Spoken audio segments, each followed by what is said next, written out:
La charla está titulada Tecnologías para enseñar a señar. No era el título original, se nos ocurría algo así como estamos aprendiendo de cómo enseñar a señar. No somos expertos, somos computólogos que desde nuestro campo queremos ayudar en este tema de la traducción automática de la lengua de señas mexicana al español. Este es el contenido de la presentación. Voy a iniciar con un poco de contexto y voy a hablar sobre características de nuestros trabajos. Voy a hablar sobre dos temas específicos que son o que fueron tesis de maestría en el Departamento de Computación. Uno enfocado en señas estáticas, otro en señas dinámicas, y la última parte voy a hablar sobre el desarrollo de las plataformas para enseñanza de la lengua de señas. Empecemos con un poco de contexto para los que desconocen un poco de los números respecto a este tema. De acuerdo a la Organización Mundial de la Salud, el 5% de la población mundial sufre alguna discapacidad auditiva, equivalente a 460 millones de personas en el mundo. Además, se pronostica que llegando a la mitad de este siglo 2050, esta cifra pueda duplicarse. En particular, en México existen 4.2 millones de personas con discapacidad auditiva. De esta cifra, el 30% son sordas. Las personas con sordera, pues al ser incapaces de poder escuchar a otras personas en su día a día, pues de entrada van a sufrir problemas de comunicación desde una infancia temprana.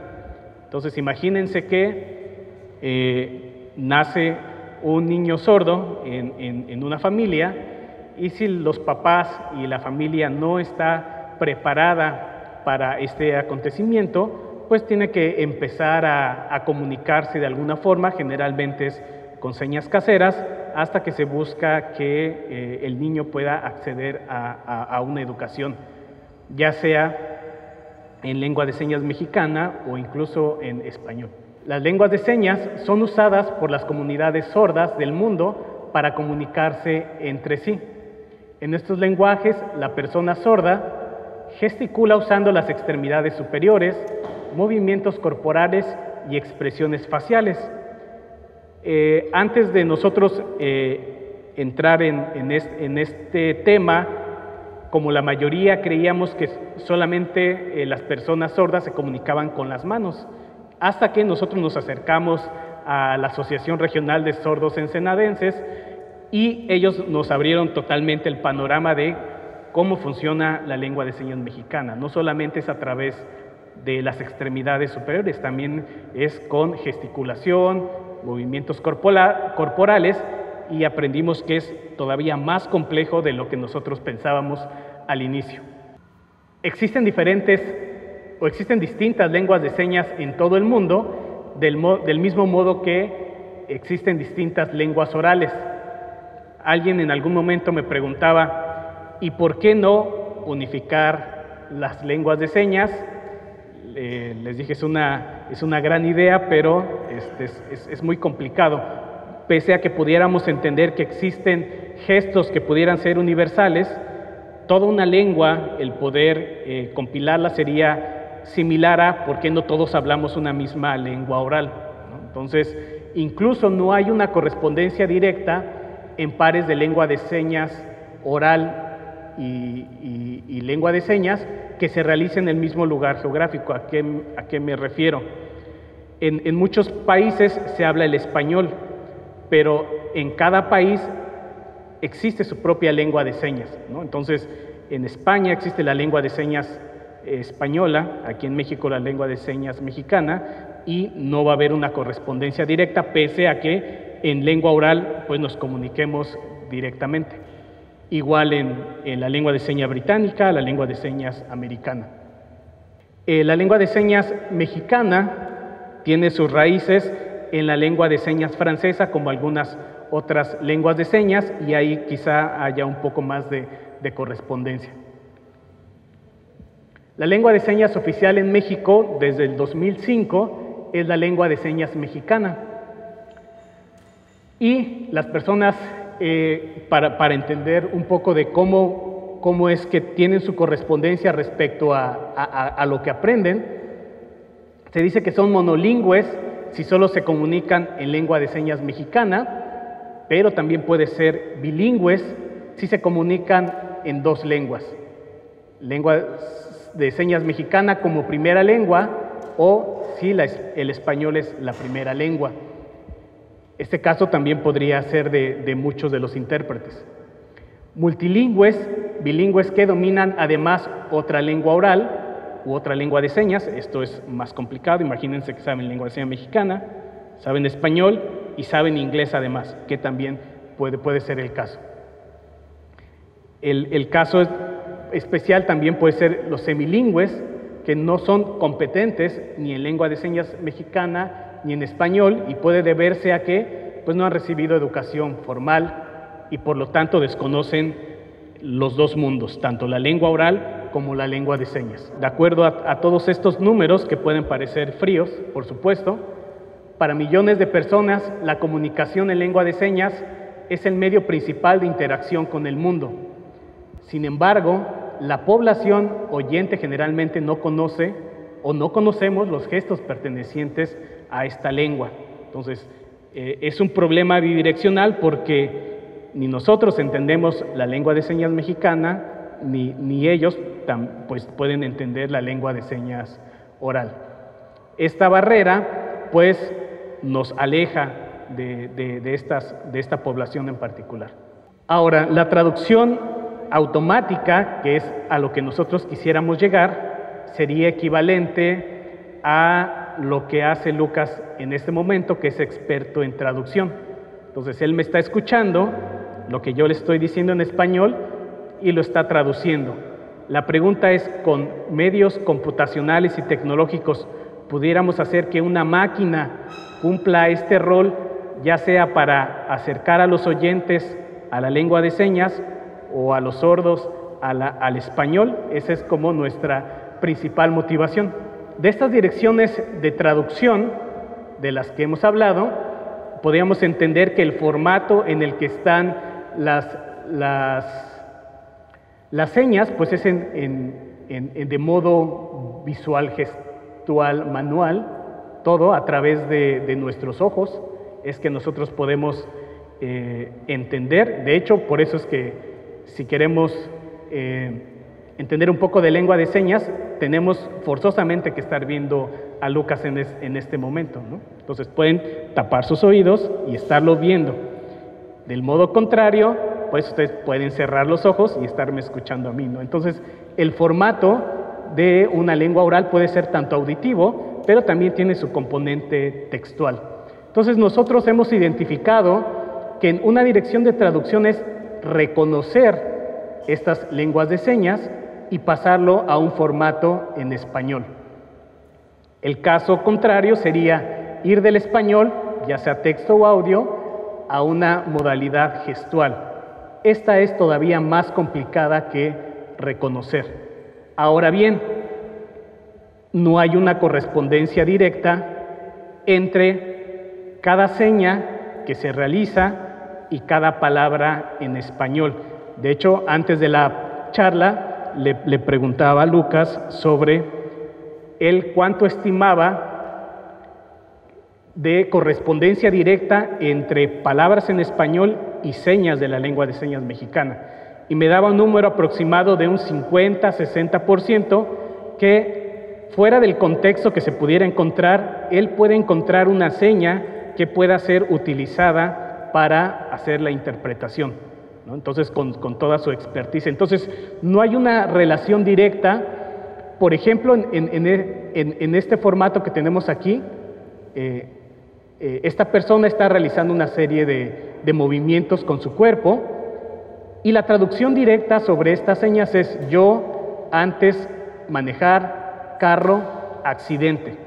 Ellos lo entienden, porque así lo tienen, es un poco el formato de lenguas, por ejemplo, asiáticas que se leen de derecha a izquierda, nosotros no las entendemos, así se aprendieron, pero para que nosotros la entendamos hay que convertir estas glosas al español para que tenga sentido para nosotros, que es sufrir un accidente automovilístico. Ahora, si lo tenemos en este formato, hay que descomponerlo en glosas para pasarlo a una lengua de señas, para que empiecen a ver lo complicado de esta tarea de traducción. Como les decía, ante tantos problemas que hay que abordar, nosotros nos centramos primeramente en el reconocimiento de señas, el poder traducir lo que nos dicen en lengua de señas al español. Hay tipos de señas, las señas estáticas y las señas dinámicas, por ejemplo, y si el tipo de reconocimiento es aislado y continuo. Ahora les voy a explicar. Señas estáticas en las cuales alguna parte de referencia del cuerpo se queda inmóvil. Pensando en el alfabeto de la lengua de señas mexicana, la letra A es esta y es una seña estática. No la muevo y es la A. O, por ejemplo, la M es esta, ¿no? Es estática y pues no se mueve. No es tan complicado así yo estuviera moviendo la mano. Esta seña dinámica, por ejemplo, para la palabra mamá, que sería hacer esto, pues sí requiere hacer el seguimiento de toda la mano. La diferencia entre estáticas y dinámicas es intuitivo. El otro punto es si el reconocimiento lo vamos a hacer aislado o continuo. Aislado es si tenemos los datos ya recortados uno a uno, o si lo vamos a hacer el reconocimiento ya de, por ejemplo, un video.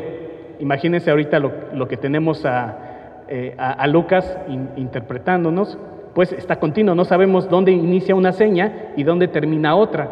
Es más complicado si le decimos, venos haciendo una por una, ¿no? Entonces, el aislado es una por una, donde sabemos dónde inicia y dónde termina, y el continuo es, nosotros no sabemos todo lo que nos está diciendo. De los componentes de la lengua de señas mexicana, también podemos clasificarlos en dos: la dactilología, que son las letras o similar, esas señas que representan las letras del alfabeto. Les decía, la A, la B, C, D, todas las letras tienen su correspondencia y son muy útiles para nombres propios. Por ejemplo, yo que me llamo Hussein, sé que no existe una seña, entonces hay que deletrearlo y eso se puede hacer con dactilología. Para palabras que les digo que no tienen una correspondencia, y por ejemplo mamá, pues M-A, pero del otro lado están los ideogramas, en el cual pues en vez de deletrearlo hay una seña particular para esto. Hay señas bimanuales donde no solamente usas una mano, usas las dos manos, señas que tienen componente simétrico y que son compuestas. Los ideogramas, también para entenderlos un poco más, que son más complejos que las señas estáticas del alfabeto, les comentaba, se tienen tres componentes: el queirema, el toponema y el quinema. El queirema se refiere a la forma de la mano al realizar la seña, ¿no? Por ejemplo, para el de mamá, pues el queirema es la M. El toponema se refiere a la posición de la mano en el marco de referencia del cuerpo donde se ejecutará la seña. En este caso es de aquí hacia la boca. Y el quinema es el movimiento y la trayectoria de desplazamiento de la mano para poder interpretar la seña. Entonces, si nos damos cuenta, trabajar en ideogramas, que son generalmente señas dinámicas, es un tema todavía más complejo. ¿Cómo abordamos el problema? Bueno, hay diferentes formas de hacerlo. El primer punto es cómo vamos a capturar las señas. Generalmente se propusieron usar algún tipo de sensor como guantes para poder caracterizar la mano. Eso te limita a que no puedas, digamos, capturar movimientos de todo el brazo superior ni de la cara, ¿no? Entonces, este estaría más bien limitado a problemas relacionados con dactilología. Los más interesantes son en la modalidad visual, pero hay dos tipos de cámaras, las RGB, como las que nosotros tenemos en nuestro celular, esas son cámaras RGB, o cámaras de profundidad como el Kinect, que te permite hacer una reconstrucción del cuerpo en 3 dimensiones. Ya habíamos hablado de señas estáticas o dinámicas, si la modalidad va a ser aislada o continua, y la última, cómo vamos a corroborar si nuestros modelos que estamos generando pues van a ser, o qué tan útiles son, es fuera de línea o en línea. Este es muy retador porque sería similar a que nuestra computadora ahora estuviera traduciendo lo que yo estoy diciendo y que con un avatar te esté generando toda esta información, ¿no? Como tener un Lucas virtual. Eso respecto a la introducción. Ahora les voy a presentar lo que realizaron mis estudiantes en sus temas de tesis. El primero de ellos, que cronológicamente fue el segundo, fue pasar de configuraciones manuales a través de un modelo de aprendizaje y que nos diga qué letra está realizando. Como pueden identificar, estas son señas estáticas. Entonces, lo que propuso el estudiante fue realizar una captura de datos importante, porque resulta que en los estudios previos que se realizaron sobre lengua de señas mexicana, estos investigadores capturaron sus datos y los tienen ahí guardados en sus computadoras, no los compartieron. Entonces, como no comparten todos esos datos que ya capturaron, hay que hacerlo por nosotros mismos, ¿no? Entonces, tuvimos que realizar nuestra captura de datos. No hay, hasta donde tenemos entendido, una base de datos nacional de la lengua de señas mexicana que se pueda utilizar. Eso es algo en lo que se puede trabajar. Se procesan esos datos, se generan unos modelos y se evalúan. Ahora bien, la mayoría de los trabajos están enfocados en datos que son muy bonitos, señas en las cuales la mano siempre te la ponen así perfecta, pero sabemos que el mundo real nunca es perfecto, sobre todo si vamos a aprender una lengua, pues a veces te puedes equivocar. Imagínense que quieren aprender francés y no dicen bien el bonjour, y el francés te dice, así no se dice. ¿Cómo se dice? Bonjour. Por eso, bonjour. No, que no se dice. Entonces no se le da esa flexibilidad para no hacerla perfecta. Entonces podemos no hacerla perfecta, entonces podemos variarla un poco, y entonces lo que dijimos es, no importa si la configuración no es perfecta, vamos a asumir que nuestro modelo es capaz de detectar señas imperfectas. Ese era el objetivo. Entonces se capturaron 3 conjuntos de datos, uno de tipo A, donde se le pidió a los participantes que realizaran estas señas del alfabeto, variando con suavidad en todos los grados de libertad. Entonces los participantes hacían esto, muy pequeña la variabilidad, y nuestro modelo era capaz de poder reconocerlo. El tipo B ya eran movimientos pronunciados en un solo grado de libertad. ¿Qué pasa si la haces un poco así? Por ejemplo, la A, la haces así o la haces así, ¿no? En un solo grado de libertad. Y el tipo C es, muévela así feo, para que el sistema, evaluemos si el sistema es capaz de reconocerla aunque esté ocluido el pulgar, ¿no? A diferencia de otros trabajos donde se enfocan solamente en el tipo casi perfecto. Los datos capturados fueron todas las señas estáticas del alfabeto manual de la lengua de señas mexicana. Eliminamos las que tenían un componente dinámico, la J, la K, la ñ, la Q, la X y la Z. Y los datos los capturamos, por supuesto, con participantes que no tuvieran experiencia en lengua de señas mexicana, porque si tenían la experiencia te la iban a hacer perfecta, ¿no? Entonces queríamos que nuestro sistema fuera robusto a que el estudiante no fuera tan experto. Bueno, se aplicaron una serie de técnicas computacionales para reconocer y segmentar la mano. Se extrajeron aquí estos key points que se ven como si fueran un esqueleto de la mano. Se realizaron unas operaciones matemáticas para escalarlas y tener listos nuestros datos. Y lo que hicimos fue proponer una serie de modelos computacionales. Aquí no me quiero detener mucho porque esto es un poco aburrido. Redes neuronales convolucionales, que nada más de mencionarlo suena aburrido, pero no es otra cosa que un modelo de inteligencia artificial que aprende a partir de muchas imágenes. Y resulta que nosotros sí teníamos muchísimas imágenes. Entonces se adaptó muy bien. Utilizamos también otra técnica que estamos trabajando con gente del Instituto de Investigación de Matemáticas Aplicadas de la UNAM, que se llama memoria asociativa entrópica. Esta técnica es interesante porque lo que trata de emular es cómo el cerebro registra los objetos que va aprendiendo. Por ejemplo, yo si les enseño este vaso, y les iba a decir copa, creo que sí es un vaso, todos sabríamos que es un vaso, no porque ya lo hayan visto, sino porque su cerebro ya conoce más o menos la forma, la textura, y no necesitan aprender todos los conceptos de vasos que han visto en su vida, pero todos sabemos que este es un vaso. Entonces, ese tipo de registros en nuestro cerebro se asemeja a esto que queremos hacer con memoria asociativa entrópica. Utilizamos esto basado en imágenes, tal cual las capturamos de la cámara, por eso es que así se ven. Y los otros dos modelos fue basado en los key points. ¿Se acuerdan que les comenté que teníamos datos así como del esqueleto de la mano?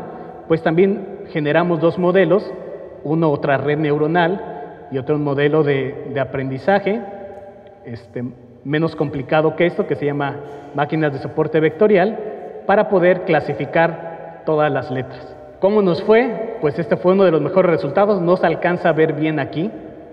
De hecho, intencionalmente la dejé, porque lo que nuestro modelo tenía que hacer es identificar correctamente cada una de estas letras, objetivo, y queríamos evaluar qué tan bien le iba respecto a qué imagen tenía que ser.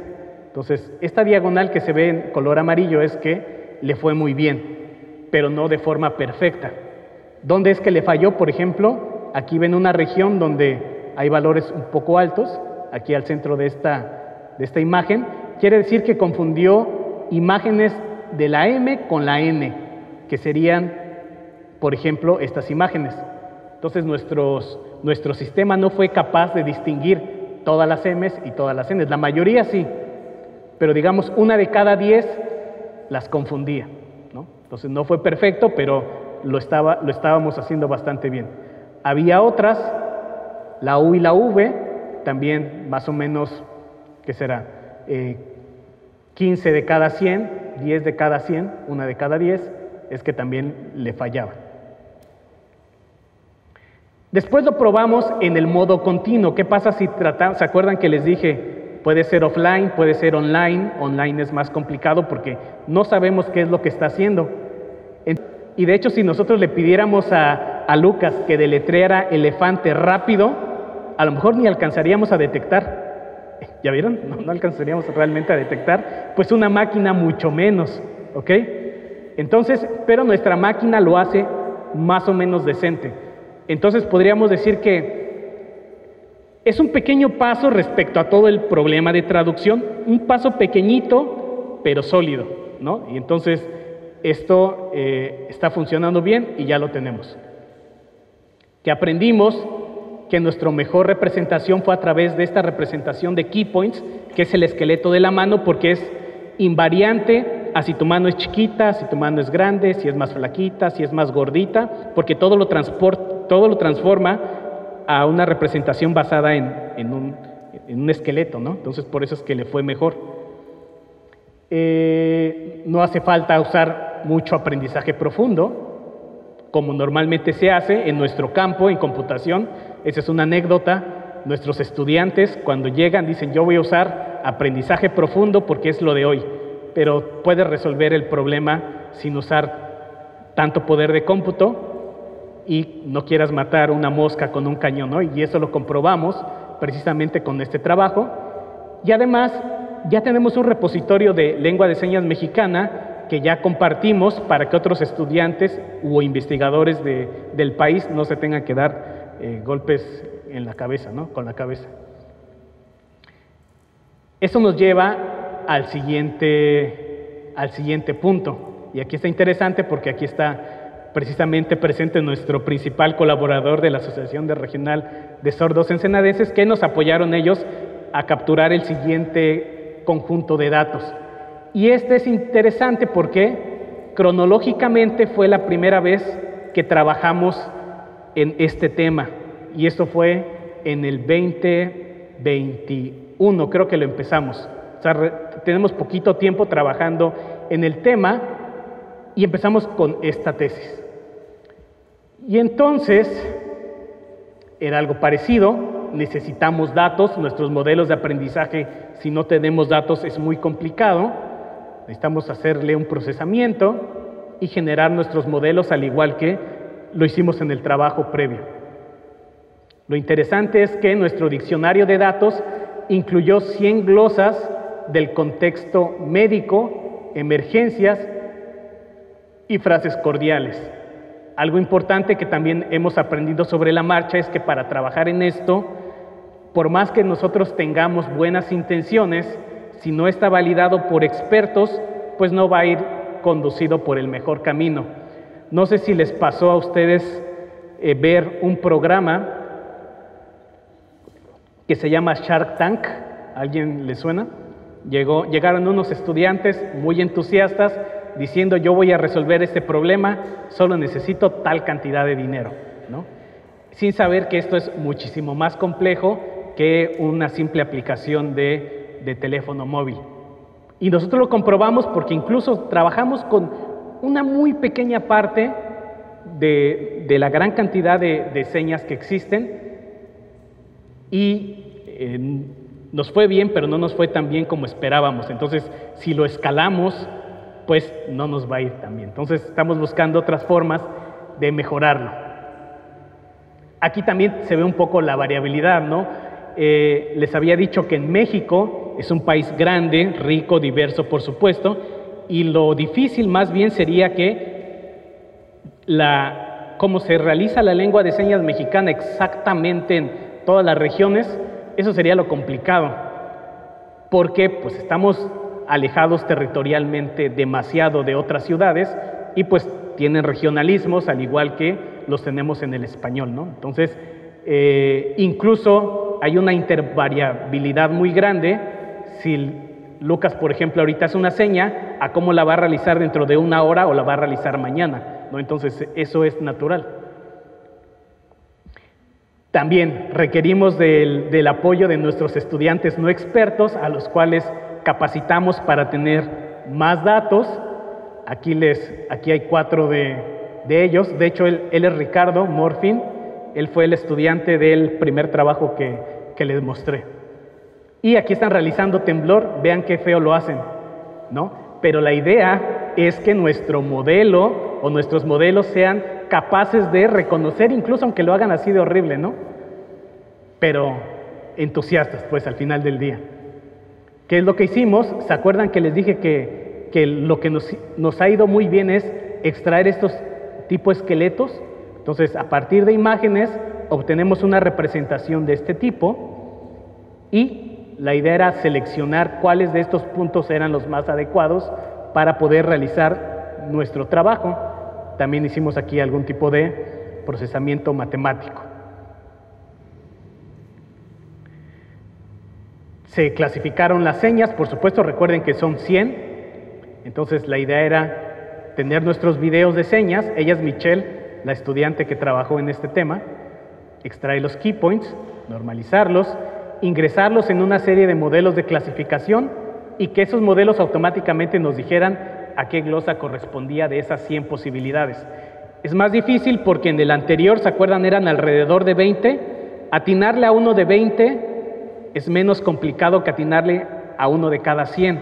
Ahora imagínense un modelo que quiera reconocer automáticamente 1.000.000 de señas distintas, atinarle a uno de cada 1.000.000 es titánico. Utilizamos una serie de modelos también basados en redes neuronales, basados en key points. Aquí creo que ninguno fue basado en imágenes porque comprobamos que realizar esto a partir de las imágenes tal cual es complicado, entonces sí, lo hicimos mediante key points, que son estos esqueletos, 4 enfoques distintos, algunos del estado del arte, que es decir, lo mejor que hay en el campo de la computación, para ver qué tal le iba. Y este es nuestro mejor resultado. ¿Se acuerdan de esta matriz que les mostré para las letras? Esto es similar, pero para las 100 palabras, aquí solo tenemos un subconjunto de ellas. Pero ven que hay pedazos, bueno, hay puntos en los cuales sí se nota que hay mucha confusión. Todos estos puntitos que ven aquí, fuera de la diagonal, es que le falló, ¿no? Entonces, les decía, es más probable que le fallara. Algunos ejemplos donde les falló, vemos aquí el ejemplo de clasificación incorrecta, palpitación y tos.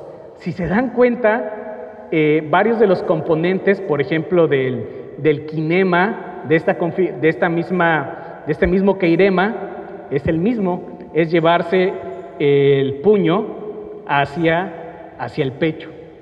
La diferencia, si se dan cuenta, es la parte de la gesticulación y parte del movimiento en general, ¿no? Entonces, esto, enseñárselo a una máquina, si aprenderlo uno como humano está complicado, imagínense a una pobre computadora ahí de unos pesos, de unos cuantos pesos, pues está difícil.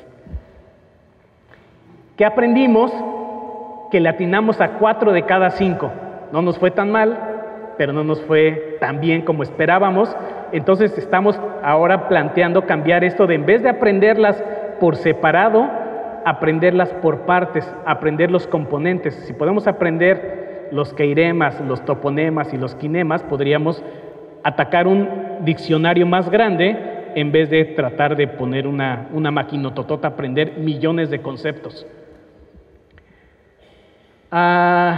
Y tenemos también, pudimos incrementar nuestro repositorio de lengua de señas mexicanas por si hay otros colegas que quieren entrarle y no solamente necesiten las letras del alfabeto, sino que requieran señas dinámicas para empezar a trabajar. Y las tenemos segmentadas por glosas o tenemos las frases completas. Ok, después de todo eso, lo que a veces me han cuestionado muchos amigos bromeando en lo social es, pues ustedes que hacen ciencia allá encerrados y publican sus artículos, ¿eso a nosotros qué? ¿En qué nos beneficia? ¿En qué momento se hace ese impacto de lo que ustedes hacen en la sociedad? Entonces dije, pues sí, o sea, nuestra labor sí es hacer ciencia, pero si se puede dar esa milla extra, es mucho mejor, ¿no? No en todos los campos se puede realizar, pero me parece que los computólogos sí podemos dar ese paso adicional. Entonces dijimos, con esto que ya hemos aprendido, con la poca experiencia que tenemos, podríamos dar ese impacto. Entonces se nos ocurrió trabajar en una plataforma de enseñanza de la lengua de señas mexicana. Entonces, hay que retomar esto. Para enseñanza de las lenguas, entonces, imagínense, el caso base es enseñar español a los oyentes, es lo que hace la SEP. Entonces, todos hemos pasado por este caso. Ahora, ¿cómo enseñas español a un sordo? Eso, si se dan cuenta, es más retador, ¿no? Tendrías que tener personas calificadas que puedan hacer esta transición entre dos lenguas diferentes. Si queremos enseñar lengua de señas mexicana a un sordo, pues hay asociaciones como ARCE que lo hacen muy bien, al igual que otras instituciones. ¿Cómo podríamos atacar el problema menos complicado? Para mi entender, podríamos enseñar lo básico de la lengua de señas mexicana a los oyentes para nosotros dar este paso. Entonces, trabajamos en esto. Y trabajamos en una plataforma que se llama Dáctilos, en la cual las personas podían interactuar con una plataforma y te podía enseñar cómo se realizan las letras del alfabeto. Es aquí, donde tenemos varios módulos de aprendizaje que exploren el abecedario de forma libre, que aprendan su nombre. Esto es muy padre porque esto nosotros lo probamos en la Noche de Ciencias, edición 2023, fue un montón de gente allá a CICESE UABC, ¿sí? Y la UNAM también está involucrada. Y en este evento pusimos la primera versión de la plataforma y la gente estaba muy encantada de que con algo que a lo mejor no era tan sofisticado, era muy interactivo, ¿no? Se tiene, a diferencia de la mayoría de aplicaciones de celular, esta te da una respuesta con la que tú puedes interactuar y te dice si lo estás haciendo bien o lo estás haciendo regular, ¿no? Que aprendan por niveles palabras, por ejemplo, mamá, papá, lo que aprenden hoy en día los niños, agua, YouTube, TikTok, entonces palabras comunes, y algunos juegos, y tenemos estudiantes ahorita trabajando en varios de estos módulos. Esto es un poco de la plataforma, cómo funciona. Por supuesto tenemos ahí ya lo que hay detrás con algunas herramientas computacionales para poder llegar a lo que les voy a mostrar. Ahorita voy a hacer un demo en vivo, pero eso es lo que les pediría que si tienen celular no graben, porque realizamos un caso de estudio en una escuela. Tenías el permiso de grabarlos para fines de mostrarlos, pero no de seguirlos compartiendo, ¿no? Pero nos pareció bonito porque dijimos, sí podría tener esto un impacto en que las nuevas generaciones se acerquen a la lengua de señas para tratar de reducir esta brecha, o a lo mejor no les llama, y resulta que todos los niños estaban súper encantados en, yo ya me sé mi nombre en lengua de señas. Entonces, si nosotros los acercamos ese pasito, quizá ellos se interesen en tomar cursos formales, por ejemplo, de lengua de señas, ¿no? Y a veces uno no sabe el impacto que puede tener haciendo algo tan pequeño como esto, ¿okay? Y ese momento del demo. Esta es la primera versión que teníamos. Disculpen que no le pusimos tanto cariño a la interfaz, está muy blanco-negro, pero queríamos que fuera funcional antes de que se viera estética, a diferencia de otros desarrollos que priorizan que se vea bonito, aunque no funcione tan bien. Entonces, este es el que me gusta enseñar, de aprende tu nombre. Me llamo Hussein. Entonces, cuando lo probábamos, los niños iban y escribían su nombre, y dice, aprende tu nombre. Bueno, quizá pueda ir aquí, para darle crédito a los chicos que trabajaron en esta plataforma. Jesús Gortares como desarrollador principal. De hecho, él está próximo a entrar a la maestría en CICESE. Quedó tan encantado de trabajar en estos temas que dijo, por supuesto que me sumo. Hussein, aquí vamos, ¿no? Aprende tu nombre y diviértete. Se prende la cámara.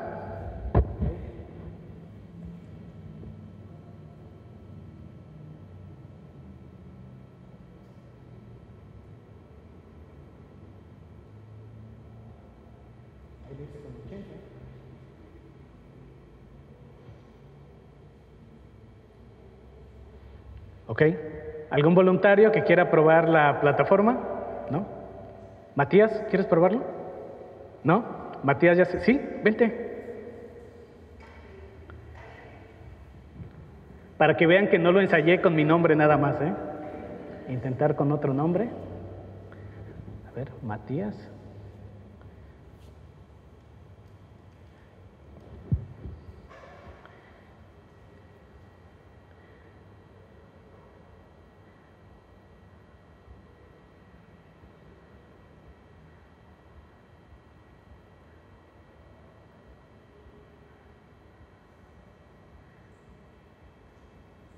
Gracias, un aplauso para Matías. Y entonces ahora imagínense una plataforma a la que tienen acceso nuestros niños. Pues yo pienso que pueden estar súper encantados. Les digo, no puede parecer la gran cosa para muchos, pero hemos comprobado que es interesante para los más chiquillos. Y hemos estado trabajando, por supuesto, en la nueva versión. Déjenme ver si esta también se las puedo mostrar, que se ve un poquito más bonita.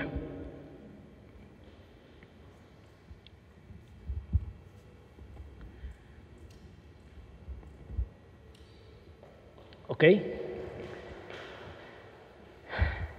Y en esta Era interesante porque es capaz, a diferencia del anterior, que asume que el niño o la persona es diestra, aquí reconoce cuál es tu mano. Si tu mano es derecha o tu mano es izquierda. Y entonces era estar como en un mundo donde queremos que las cosas estén bien, y si no le dábamos chance a los zurdos de que pudieran hacer sus señas, pues lo estamos haciendo mal, ¿no? Entonces esto sí lo reconoce, bueno, la primera que ve, por eso como que trato de tapármela, y dice, ha seleccionado la mano derecha. Continuar, ¿no? Entonces está en proceso, ténganos paciencia también. Quizá lo que no les mostré allá era la exploración del alfabeto de manera libre, ¿no? Entonces dices, ¿cuál quieres aprender? Ah, pues solamente me interesa aprender la A. Dices, la letra seleccionada es la A, y automáticamente te dice que también la haces. Ahí la estás haciendo fea porque no estás haciendo el pulgar. Entonces como que te tiene paciencia, ¿no? Pues ahí está fea, ahí no estás haciendo otra cosa, ahí estás haciendo una E, estás haciendo una I. Entonces esta es la A, ¿no? De repente quiero saber cuál es la J, por ejemplo. Aquí ya empezamos a trabajar con las señas dinámicas para poder realizarla, ¿no? Entonces hay que realizar la fase completa. Esto no lo teníamos en el otro. Estamos desarrollando la de palabras para que sea letra por letra, y estamos trabajando en el juego del ahorcado. El juego del ahorcado, ¿por qué es interesante para nosotros? Porque mi estudiante Ricardo Morfin lo trabajó en un proyecto de curso y gustó tanto que cada que había visitas al departamento siempre decían, díganle a Ricardo Morfin. Entonces durante mucho tiempo el pobre de Ricardo Morfin lo traían a pan y agua con su demo del ahorcado. Entonces dijimos, ¿por qué no lo incluimos y que los niños vayan aprendiendo las letras y que vayan adivinando, por ejemplo, frutas? Entonces ahí ya tendrían la capacidad de memorizar, porque ya no les estamos diciendo cuál es, y tendrían que adivinar qué fruta es, qué país es, hasta les enseñamos de geografía o de historia. Entonces, con estos módulos podemos ir todavía más allá y solamente con dactilología. Ok, ¿en qué vamos entonces? Por supuesto, estamos trabajando en mejorar todos nuestros modelos computacionales para que el reconocimiento de las señas sea mejor. Queremos compartir el repositorio de una forma más amigable, que no sea descarga el dataset y velo, sino que sea, hoy en día la mayoría de plataformas tienen algo que se llama API o API para poder descargarlos de manera más rápida y fluida. Estamos trabajando en ello. Trabajamos en la aplicación de enseñanza e incluso trabajamos en una aplicación para la cafetería de Arce, a la cual les recomiendo que si no han ido, se den una vuelta. Es algo muy bonito porque aparte de que pueden tener cursos ahí, pueden convivir, ¿no? Entonces, Centro Jimena, que si no mal recuerdo, ahí me corrigen, Obregón con 17 o 16. 16, Obregón y 16, Centro Jimena, dense una vuelta, háganse un favor, al menos váyanse a tomar un cafecito, recomendado 100%. Y ojalá pronto ya podamos tener la aplicación para que ustedes puedan hacer su pedido, porque la aplicación les enseña cómo hacer su pedido en lengua de señas. Es algo muy bonito. Y ahí el objetivo es acercar a la comunidad oyente un poco a la cultura sorda. Este es el repositorio, ya hablé de ello. Y para terminar, este es el equipo de investigación. Yo solamente soy la punta del iceberg. Realmente todo el crédito es para mis estudiantes. Ella es Michelle, por quien empezamos todo. Ricardo Morfin, Javier, Alan, Edgar y Carlos. Él es el desarrollador principal de Dáctilos. Cada uno ayudó en cosas diferentes. Y estos son nuestra nueva generación. Ellos empezaron hace un año con Dáctilos. O sea, tenemos menos de un año que tenemos la plataforma, por eso es que todavía está en obra negra. Y ellos es la nueva generación que con gusto son chicos que por algún programa de la UABC llegaron ya sea a hacer servicio social prácticas profesionales, proyectos de vinculación con valor en créditos, y créanme que muy motivados cuando me decían, profe, ¿hay algo en lo que yo pueda colaborar? Miren, tenemos este proyecto de lengua de señas, y les entusiasma. Entonces hay más gente buena, yo creo, en el mundo que se engancha con ese tipo de temas, y lo he comprobado a partir de estudiantes que han querido sumarse. Agradecimiento especial a Arce, porque les digo, si nosotros no lo validamos con ellos, para nosotros no tiene sentido trabajar en algo en lo cual no somos expertos, ellos son los expertos. Y es todo, muchas gracias por su atención.